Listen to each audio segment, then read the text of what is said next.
ಕುಲುಗಿಸುವ ದೇವರಲ್ಲ, ಅದು ಅಭಿವೃದ್ಧಿ ಪಡಿಸುವಂತ వారిని ದೇವರು. కుగ్గించే దేవుడు కాదు, అభివృద్ధి ನಮ್ಮ ದೇವರು ನಮಗೆ ಮಾಡಿದ ವಾಗ್ದಾನಗಳ ನೆನಪು మన ಮಾಡಿಕೊಳ್ಳುವ ದೇವರು. దేవుడు మనకి చేసిన వాగ్దానాలను జ్ఞాపించుకునే ವಿಮೋಚನ దేవుడు. ಕಂಡ 12:33 ವಾಕ್ಯ ಹೇಳ್ತದೆ, విమోచన కాండ 12 ಆತನು ಅವರನ್ನು ಹಾಗೆ ಕಳಿಸಲಿಲ್ಲ, ಐಗುಪ್ತ ದೇಶದಿಂದ ಅವರಿಗೆ ಕೃಪೆ ದೊರಕುವಂತೆ ದಯೆ ದೊರಕುವಂತೆ ದೇವರು ಮಾಡಿದನು. ఆయన వాళ్ళని అలాగే పంపిలేదు, కృప దయ దొరికేలాగా పంపించాడు. ಅವರಿಗೆ ದೇವರು ಅವರ ಅನ್ಯ ಜನರ ಕಣ್ಗಳಲ್ಲಿ ದಯೆ ದೊರಕುವಂತೆ ಮಾಡಿದನು. అన్య జనాల కన్నుల్లో దయ దొరికేలాగా. ಅವರು ಐಗುಪ್ತ ದೇಶದಿಂದ ಬರುವಾಗ ಅವಳಿ ಕೊಳ್ಳೆ ವಸ್ತುಗಳನ್ನ ತೆಗೆದುಕೊಂಡು ಬರುವಂತೆ ಬಂದರು. వాళ్ళు ఐగుప్త దేశం నుంచి వచ్చేటప్పుడు మంచి వస్తువులు ಓದಿರಿ ಆ తీసుకొచ్చేలాగా. ವಾಕ್ಯನ.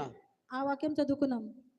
ಐಗುಪ್ತರು ನಾವೆಲ್ಲರೂ ಸಾಹಿತ್ಯವಲ್ಲ ಅಂದುಕೊಂಡು ಇಸ್ರಾಯೇಲರನ್ನು ತಮ್ಮ ದೇಶದಿಂದ ತೊರೆಯಾಗಿ ಕಳಿಸಿಬಿಡುವುದಕ್ಕೆ ಅಪೇಕ್ಷೆ ಪಟ್ಟು ಅವರನ್ನು ಬಲಾತ್ಕರಿಸಿದರು. ಆದ್ದರಿಂದ ಆ ಜನರು ತಮ್ಮ ಇಟ್ಟಿಗೆ ಸಾಕು ಅವ್ರು ಹೇಳ್ತಿದ್ರೆ, ಇವರು ಇಲ್ಲಿದ್ರೆ ನಾವು ಸತ್ತು